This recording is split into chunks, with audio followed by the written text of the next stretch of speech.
Hello, my friends. Welcome to the Wicked Bitter channel. I'm Travis. I thank you for checking out this video. Hey, this was the first Monday Night Raw with the locked-in rosters. Let's dig into how things went this past Monday on Raw and what could be coming up in the future. We kick things off with the Judgment Day. They're in the ring talking. You got Priest and Balor kind of apologizing to one another. What I would like to see, I know I've mentioned it before, that I would really like to see a heel Finn Balor versus a Damian Priest, but I don't know. I think recently I kind of want to see a babyface Balor versus a Damian Priest. I'm not sure which way they're going to go here, but you know this is going to happen at some point, right? And I hope at some point soon because Judgment Day, I think, is just losing all of its steam.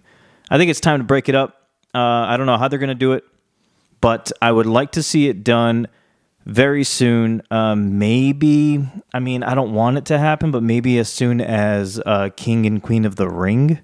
You could have Finn Balor turn on Priest at King of the Ring or Queen of the Ring, whatever the tournament is in Saudi Arabia. Or you can hold off. I don't know. I just want to see... And Priest versus Balor doesn't necessarily have to be for the championship. It doesn't have to be. And there could be ways where you can have Priest lose it by Finn Balor costing him the title. Like, let's say if Priest loses it to like McIntyre or Jey Uso, maybe Balor is the reason why. And then you can, on the side, have the feud of Priest and Balor. And then whoever the champion would be at the time can go on and feud with like Punk or Drew or Jimmy or Jey Uso or something like that. I think there's a way to do it. I don't think you need to have Balor versus Priest for the title. I would like it to be, and I actually would like Balor to win the title, but I don't know. I'm still trying to figure this one out. Speaking of King and Queen of the Ring, we have a tournament for both sides. It's going to happen both on Monday Night Raw. It's going to happen on SmackDown. It's also going to happen on live shows. Because at first, during Backlash, WWE announced that there's going to be a bunch of qualifying matches and it was going to take place on Raw. And then all of a sudden, they backtracked a little bit and they're like, no, well, some of them are going to take place over the live events that are not televised. I don't mind that as much because there are a lot of matches for this and we only have a few weeks to go, I think. I think it's 3 weeks until the tournament, King of the Ring and Queen of the Ring, actual happening, the finals happening at Jeddah, Saudi Arabia. So maybe they're just trying to get a jump on it so that we don't have the entire Raw or the entire SmackDown just be King of the Ring, Queen of the Ring matches, qualifying matches. I'm going to go out there and I'm going to predict who I think will win each. But first, before I do that, Drew McIntyre has not been able to compete. He's not medically cleared, so he will not be in the King of the Ring tournament. So in his place comes Jey Uso. And as much as I like that at first, I thought about it and I'm like, well, is he going to win it though? And this is what poses my question. Does WWE have faith in Jey Uso, or does he deserve to be a champion? I would love to get into that a little bit. I want to talk about it because I don't think he's winning this King of the Ring. And if he doesn't win the King of the Ring, it's kind of like he's kind of coming up short again.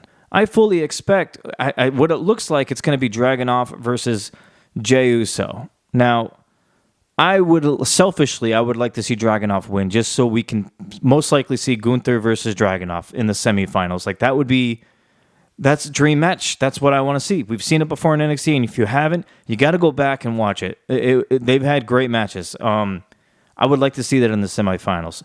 But there is the possibility of Jey Uso versus Gunther. I don't think Gunther is losing this tournament on the men's side. I think Gunther is going all the way regardless. That was before Jey got in here, and now that Jey's in here, I still think Gunther gets this. And if he does, that means he's got to go through Jey Uso. Or somebody has to go through Jey Uso. It's either Dragunov or it's going to be Gunther. One of them are going to beat Jey. And the only way I could see this maybe happening is if maybe McIntyre gets involved because Jey took his place in the tournament. I mean, because what would explain the reason why when Jey replaced him and Jey was facing Finn Balor this past Monday, why did Drew feel the need to come out and kind of like try to cost Jey the match or stare him down after the match? Or who knows what would have happened if Jey stayed in the ring? There would have been a brawl maybe. So clearly Drew McIntyre has an issue with Jey, and it could be just because he replaced him in the match. So maybe during Jey versus Dragunov, Drew can come out and cost Jey the match, or if Jey gets past Dragunov, maybe Jey versus Gunther, Drew McIntyre shows up and costs him the match there. Either way, I think Drew McIntyre is showing up, and I think he's going to cost Jey Uso one of his matches here just to get Jey out of the tournament because I don't think Jey's winning it. I think Gunther's winning it. And my prediction on the women's side, I know she's a newcomer. But Lyra Valkyria would be a very cool Queen of the Ring, I feel like. There are some good candidates, but it's either her for me, or I'm going to throw a curveball here, and I really like the sound of this one. I would have Chelsea Green win Queen of the Ring. I could just see her with her gimmick, the way she is. She's so obnoxious. I could see her being a very loud and obnoxious Queen of the Ring. You got Queen Chelsea, or even better, Queen Green. Come on, that sounds great. Queen Green? Think about all the shirts we can make. Think about all the signs we'll have. Think about all the catchphrases she can make with that. I think I'm going to say Gunther for the men's, and I'm going to say Chelsea Green for the women's, King and Queen of the Ring. And if I'm right on this, if I'm right on Chelsea, I don't know what I'm going to do. I got to think of something. If I'm right on Chelsea, I deserve to get like 5,000 subscribers, because that is insane. Looks like we're going to get Chad Gable versus Sami Zayn versus Bronson Reed at Saudi Arabia's pay-per-view, the King and the Queen of the Ring tournament. They got to come up with a better name than this. But that pay-per-view, or PLE, is going to happen in Saudi Arabia. I fully expect Sami Zayn to win this thing. Probably Bronson Reed gets pinned or something. I think Chad Gable wins this IC title, but I don't think it happens now. I think there's a little bit more build that goes into this, and I think if Chad Gable does win this title, I think it's going to happen at SummerSlam.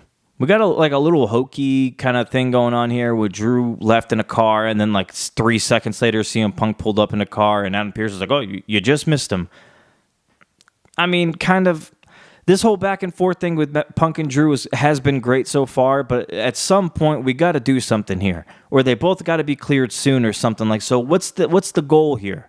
Like, if we're gonna have these guys on each show, every show, I don't want to just see the back and forth promo. One guy, appearing in one place, and then by the time the other guy gets there, he's gone. Like that's going to get old after a while. And honestly, it's already starting to feel kind of old to me. I want to see something more out of these two. Maybe we can do one of those things where they both have like a sit down interview with like Michael Cole or something. Like Cole sitting in the middle and both of them sitting on the sides, and they can kind of cut their promos to one another, and maybe it gets a little personal, and they both get up and get in each other's faces, but they get split up. At least that is just a tad bit more physical than what we've been getting.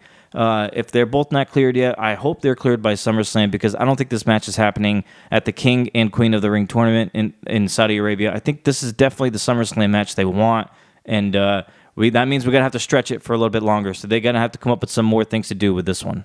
I kind of want to go back a little bit more to the Jey thing. I mean, obviously the thumbnail of this video is Jey holding up the title. I want to get your thoughts on this. Do you think Jey Uso deserves to be world champion, or just a champion in general that's not a tag team champion? Like IC, since he's on Raw, I mean, I would say US, but that's SmackDown. But do you think that Jey Uso deserves to be a champion? And I kind of just feel like Priest right now, as good as he is, I just don't get.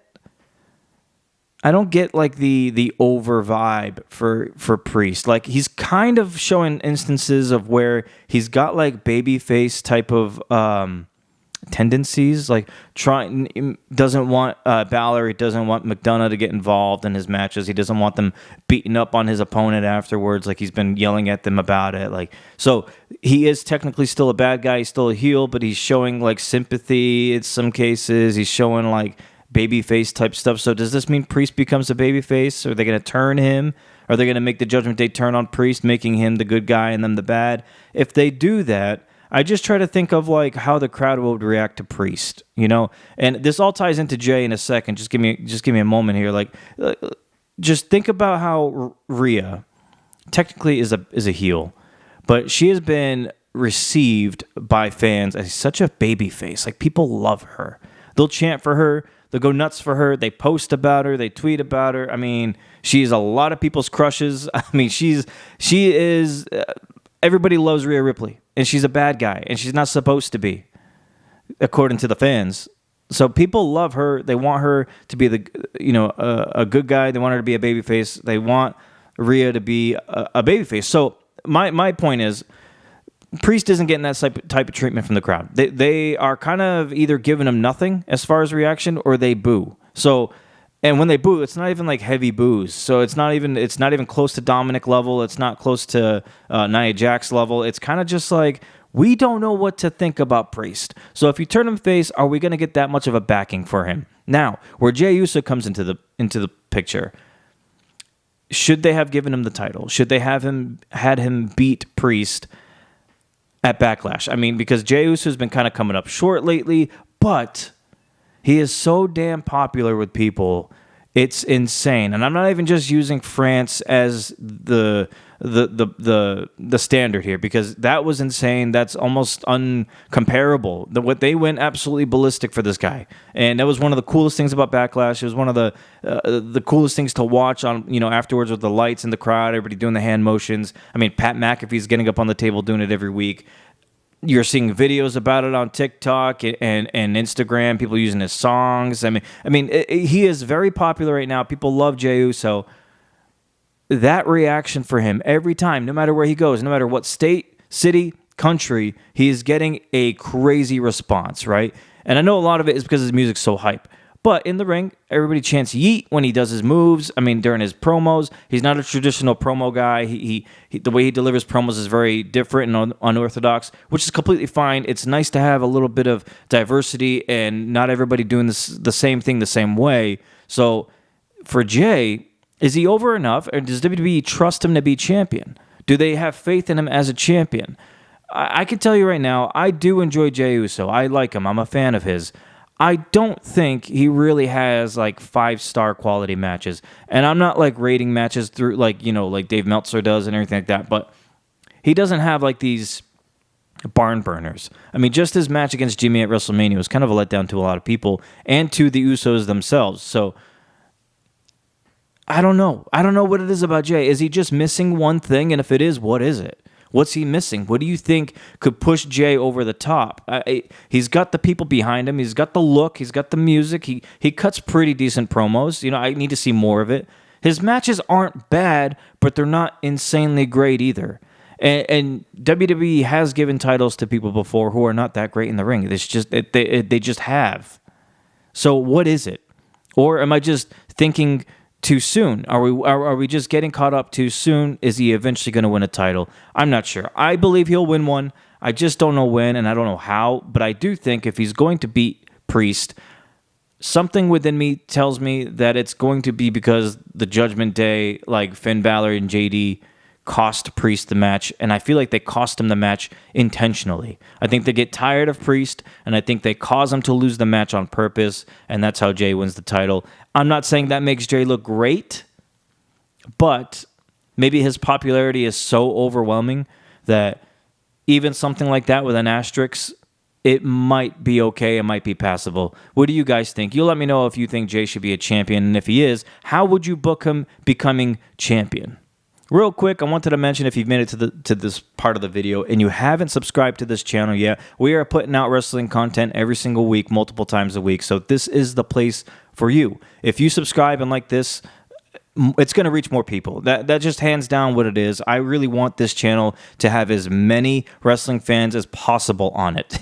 There's plenty of other wrestling content creators. I understand that. I'm a fan of a lot of them, but this page is not, or this channel is not going to be like everyone else. I really love what we have here, though. We have people who are always in the comments with great opinions, and we're respectable. It's such a fun and great atmosphere, and I would like to get more people subscribed to this channel so that I can also start live streaming and we could all do this at the same time together, talking and watching the shows together. I think that'd be kind of fun. But yeah, I ask that you please consider subscribing to this channel, and if you already are a subscriber, I appreciate the support. I really do. You make me want to put out more videos, to be honest with you, because there was a period where I was just putting out videos and nobody was watching or commenting or anything, and it gets you bummed out a little bit. So I'm glad we have this community now, and I'll stop rambling. I just appreciate you guys, and yeah, until we yeet again, have a great rest of your week. Watch out for more videos this week. I will be putting out more. Until then, guys, stay bitter.